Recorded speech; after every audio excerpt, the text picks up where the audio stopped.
ॐ नमो भगवते वासुदेवाय। कस्तूरितिलकं ललाटपटले वक्षस्थले कौस्तुभं नासाग्रे वरमौक्तिकं करतले वेणुकरे कङ्कणं सर्वाङ्गे हरिचन्दनं सुललितं कण्ठे च मुक्तावली गोपस्त्रीपरिवेष्टितो विजयते गोपालचूडामणिः। कृष्णं नारायणं वन्दे कृष्णं वन्दे व्रजप्रियं कृष्णं द्वैपायनं वन्दे कृष्णं वन्दे पृथासुतम्। अथ श्रीमद्भागवते प्रथमस्कन्धः प्रथमोऽध्यायः।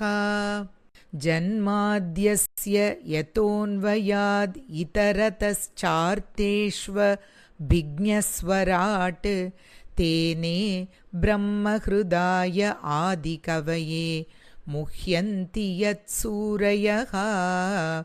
तेजो वारिमृदां यथा विनिमयो यत्र त्रिसर्गो मृषा धाम्ना स्वेन सदा निरस्तकुहकं सत्यं परं धीमहि।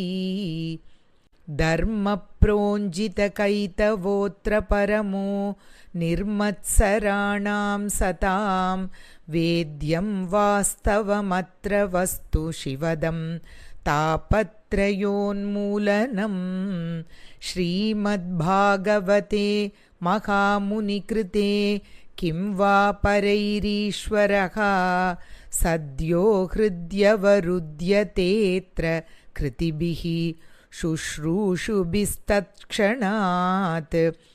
निगमकल्पतरोर्गलितं फलं शुकमुखादमृतद्रवसंयुतं पिबत भागवतं रसमालयं मुहुरहो रसिका भुवि भावुकाः। नैमिषे निमिषक्षेत्रे ऋषयः शौनकादयः सत्रं स्वर्गाय लोकाय सहस्रसममासत। त एकदा तु मुनयः प्रातर्हुतहुताग्नयः सत्कृतं सूतमासीनं पप्रच्युरिदमादरात्। ऋषय ऊचुः त्वया खलु पुराणानि सेतिहासानि चानग आख्यातान्यप्यधीतानि धर्मशास्त्राणि यान्युत। यानि वेदविदां श्रेष्ठः भगवान् बादरायणः अन्ये च मुनयः सूत परावरविदो विदुः। वेत्तत्वं सौम्य तत्सर्वं तत्त्वतस्तदनुग्रहात् ब्रूयुस्निग्धस्य शिष्यस्य गुरवो गुह्यमप्युत। तत्र तत्राञ्जसायुष्मन् भवता यद्विनिश्चितं पुंसां एकान्ततः श्रेयः तन्न शंसितुमर्हसि। प्रायेणाल्पायुषः सभ्य कलावस्मिन् युगे जनाः मन्दा सुमन्दमतयः मन्दभाग्याह्युपद्रुताः।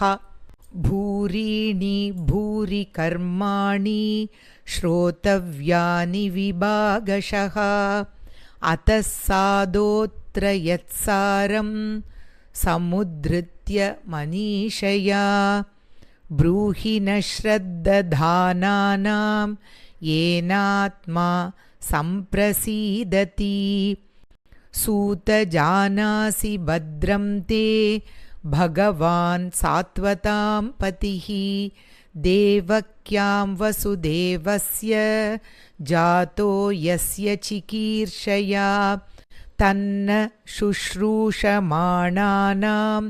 अर्हस्यङ्गानुवर्णितुं यस्यावतारो भूतानां क्षेमाय च भवाय च आपन्न संसृतिं घोरां यन्नाम विवशो गृणन् तत सद्यो विमुच्येत यद्बिभेति स्वयं भयं यत्पादसंश्रयासूत मुनय प्रशमायनाः सद्यः पुनन्त्युपस्पृष्टाः स्वर्धुन्यापोऽनुसेवया को वा भगवतस्तस्य पुण्यश्लोकेऽद्यकर्मणः शुद्धिकामो न शृणुयात् यश कलिमलापहं तस्य कर्माण्युदाराणि परिगीतानि सूरिभिः ब्रूहि न श्रद्दधानानां लीलया दधतः कलाः अताक्याहि हरेर्धीमन् अवतारकथाशुभाः लीला विदततः स्वैरम् ईश्वरस्यात्ममायया वयं तु न वितृप्याम उत्तमश्लोकविक्रमे यच्छृण्वतां रसज्ञानां स्वादु स्वादु पदे पदे कृतवान् किल वीर्याणि सह रामेण केशवः अतिमर्त्यानि भगवान् गूढकपटमानुषः कलिमागतमाज्ञाय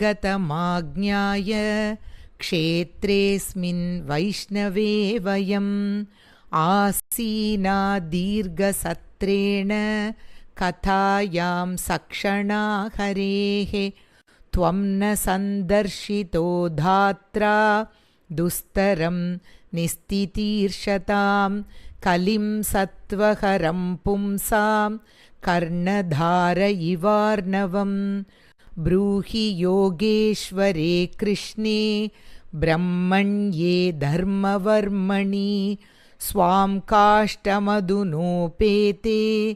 धर्मः कं शरणं गतः इति श्रीमद्भागवते महापुराणे पारमहंस्यां संहितायां प्रथमस्कन्धे प्रथमोऽध्यायः।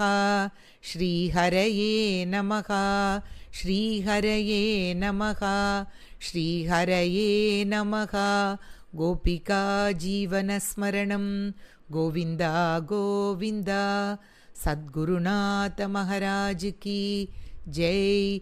हरे राम राम राम हरे हरे, हरे कृष्ण कृष्ण कृष्ण हरे हरे। ओम तत्सत्।